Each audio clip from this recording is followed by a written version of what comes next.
Habang tayo dito sa Pilipinas, taon-taon binabaha kahit bagong gawa pa lang ang flood control, yung tipong kakaputol pa lang ng ribbon ni Mayor, pagdating ng unang ulan, lumalangoy na agad yung mga tsinelas ng kapitbahay. Pero eto, sa India, habang tayo busy sa road widening na 2 dekada ng under construction, may isang bansa na nagdesisyong gumawa ng higanting bakal na tao. Nakatingin sa India na parang nagsasabing, kaya nyo rin ba to?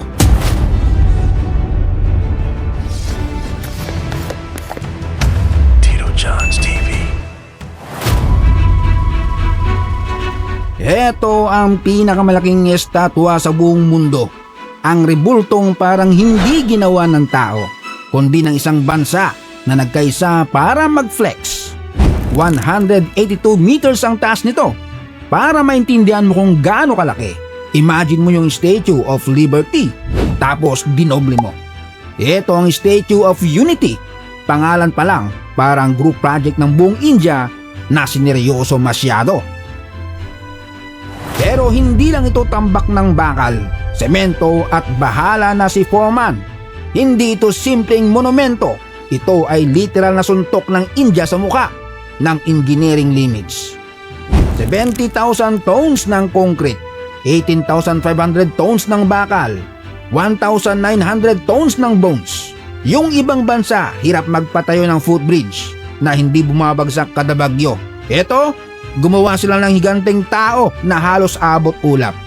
Hindi ito superhero, hindi rin ito Bollywood actor na sumasayaw habang may explosion sa likod.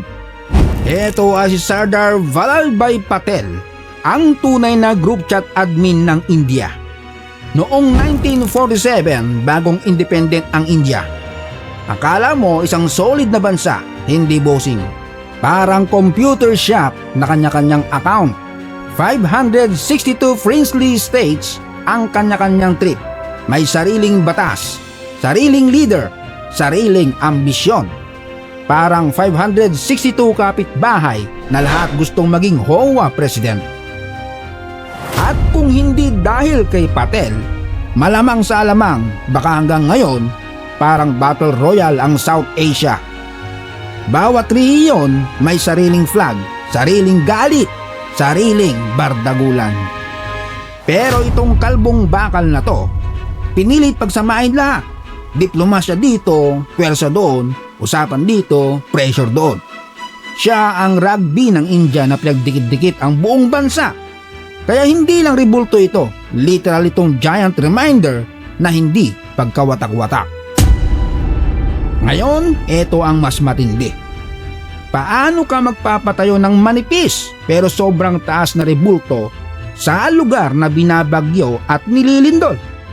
Bossing, engineering nightmare yan. Parang pinagawa ka ng 200 floor na barbecue stick. Tapos hihiritan ka pa ng boss. Dapat hindi bumabagsak. Sa taas na 182 meters, ang hangin hindi na simpleng ihip. Umaabot ng 180 km per hour ang bugso ng hangin. Isang maling computation lang, pwedeng maging pinakamahal na domino sa buong planeta itong rebulto.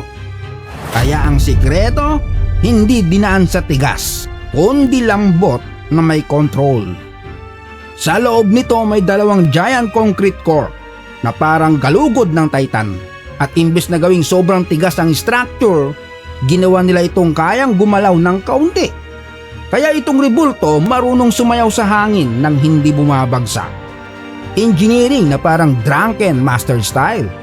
At yung bronze panels, grabe, 6,500 pieces lahat, unique. Bawat kulubot ng mukha ni Patel, bawat tiklop ng damit, bawat detalye, mano-manong ginawa. Imagine mo gaano ka-wild ang trabaho ng engineer dito. Habang tayo nahihirapang magdikit ng tempered glass na walang bula, sila gumawa ng giant bronze skin ng higanteng tao.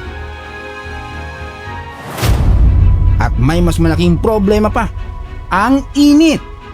Sa sobrang init ng India, lumalawak ang metal.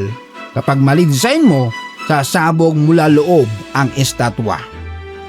Kaya bawat panel may sariling galaw, Parang buong rebulto may anxiety. Pero professionally engineered. Pero ang pinakasolid dito hindi technology, kundi tao. Tinawag itong LOHA campaign. Ang ginawa ng gobyerno, humingi sila ng lumang bakal sa mga magsasaka.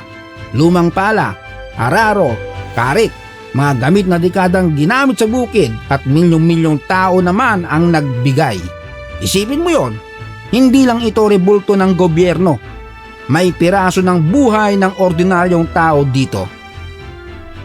135 tons ng bakal mula sa pawis ng mga magsasaka ang tinunaw at isinama sa pundasyon. Kaya kapag tinitingnan mo ang rebultong ito, hindi lang industrial steel ang nakikita mo. Nakikita mo ang pinagpaguran ng mga taong bilad sa araw. At eto pa, ang pinakamalupit. Tinapos nila ito sa loob lamang ng halos 5 taon. Na natapos lamang noong October 31, 2018. 250 na engineers, 3,400 workers, 24 oras na walang humpay na trabaho. At ang location, nasa isla pa, sa Narmada River. Ibig sabihin bago pa nila gawin ang rebulto, kailangan muna nila gumawa ng daan, tulay, planta ng concrete, halos sariling mini city.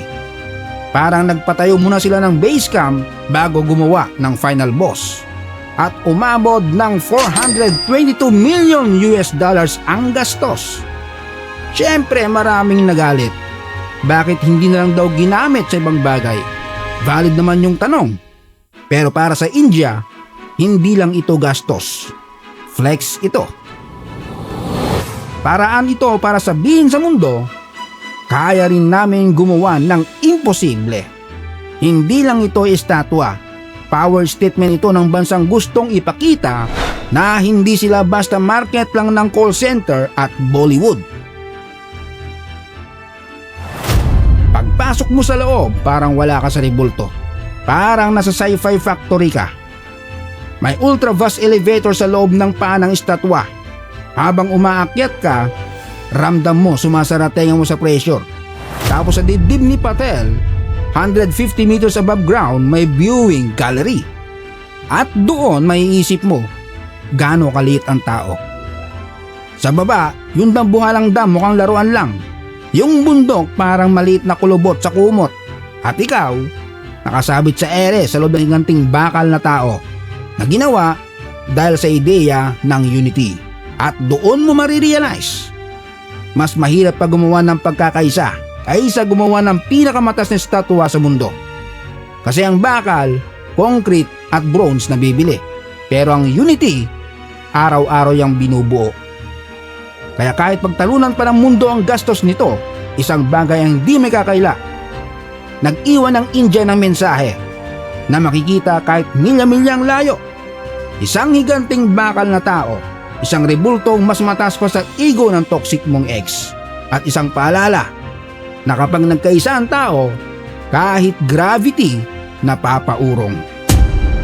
Kung gusto mo pa ng mas brutal, mas laugh trip at mas maangas na documentaries mula sa iba't ibang sulok ng mundo, like, comment at subscribe.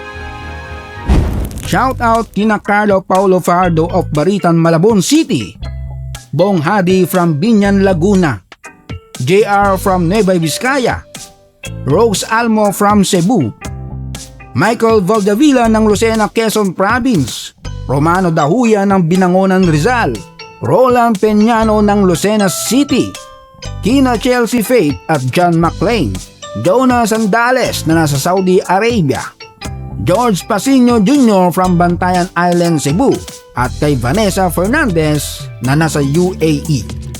Salamat sa panonood, hanggang sa muli.